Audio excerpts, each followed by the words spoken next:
কবি প্রবাল গাঙ্গুলিকে তার নিবেদন করার জন্য অনুরোধ জানাচ্ছি। নমস্কার। গড়িয়া আবৃত্তি অঙ্গনকে তথা ডালিমদা, রমাদি, এদের দুজনকে আমার আন্তরিক কৃতজ্ঞতা যে এরকম বিশিষ্ট মানুষদের মাঝে একটু পাঠ করার সুযোগ দেওয়ার জন্যে। আমি কবি কিনা জানি না, ডালিমদা স্নেহ করে আমাকে কবির তকমা দিয়েছেন হয়তো।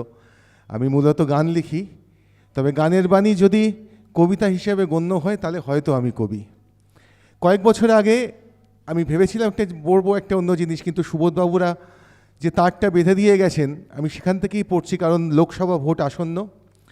কয়েক বছর আগে নয়ডাতে, দিল্লির নয়ডার কাছে একটি ঘটনা ঘটে যে একটি পরিবারের ওপর খুব আক্রমণ নেমে আসে। তাদের বাড়ির ফ্রিজের ভেতরে কোনো মাংস রাখা ছিল এবং সেটাকে কোট অ্যান্ড কোট নিষিদ্ধ মাংস দাবি করে সেই বাড়িতে অ্যাটাক করা হয় এবং একজন মানুষ মারা যান।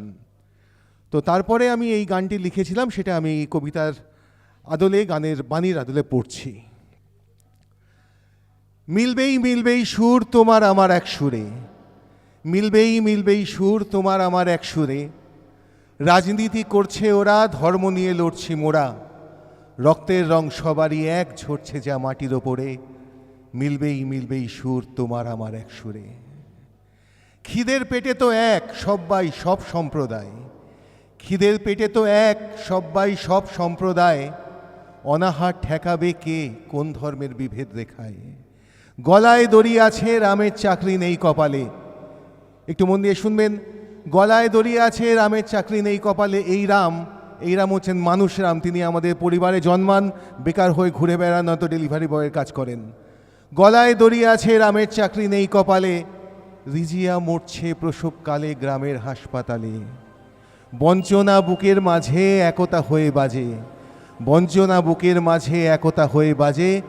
মহামিলনের বলো আর কি দেব উপমাজে। মিলবেই মিলবেই সুর তোমার আমার এক সুরে। কে বা দেখেছে স্বর্গ, কে বা দেখেছে নরক, কে বা দেখেছে স্বর্গ, কে বা দেখেছে নরক। সবাই কিন্তু দেখেছে বিদ্যুৎহীন গ্রাম, বেহাল সড়ক। আর যে কারণে ব্রাহ্মণ পরিবারে জন্মেও আমি হিন্দু হতে পারিনি। কে আর দেখেছে স্বর্গ, কে বা দেখেছে নরক। সবাই কিন্তু দেখেছে বিদ্যুৎহীন গ্রাম, বেহাল সড়ক। কে আর ঘুষ খেলো কবে ধর্মের ভেদাভেদ রেখে, কে আর ঘুষ খেলো কবে ধর্মের ভেদাভেদ রেখে। অতিমারিও হানা দেয়নি ঘরে ধর্ম দেখে। এই দেহ চিতায় পোড়াও, এই দেহ কবরে শোয়াও। মিশবো সবাই মাটিতে, মৃত্যু ধর্ম দেখবে না যে। মিলবেই মিলবেই সুর তোমার আমার এক সুরে। আমার দ্বিতীয় নিবেদন একটি কবিতা, একটি ফ্ল্যাট বাড়ি। আমরা ফ্ল্যাট বাড়িতে সকলেই থাকি। খুব ছোট্ট করে বলে নিই, এমনভাবেই তৈরি হয় যে এক দরজা খুললে অন্য দরজা বন্ধ হয়ে যায়। মুখের ওপর মানুষ দরজা বন্ধ করেন, তো ফ্ল্যাট বাড়ির কাঠামো এরকমই। ঘটনাচক্রে একটি উঠোন, ঘরের সংখ্যা 12। ঘটনাচক্রে একটি উঠোন, ঘরের সংখ্যা 12।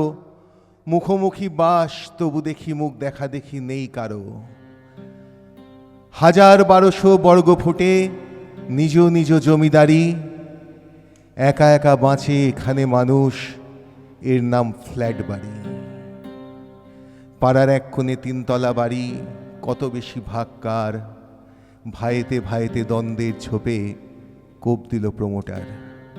3 ভাই নিল 3খানা ফ্ল্যাট, লাখ লাখ টাকা গুনে। 3 ভাই নিল 3খানা ফ্ল্যাট, লাখ লাখ টাকা গুনে।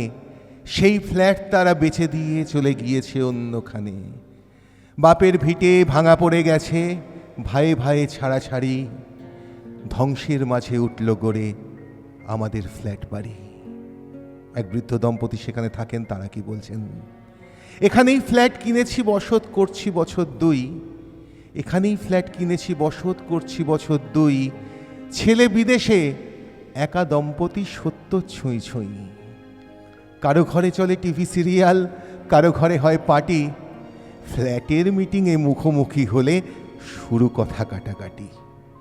আমরা ভাবি তো আমাদের দিন বইবে যে কোন খাতে। ডাকবে কে আর হলে প্রয়োজন ডাক্তার মাঝরাতে।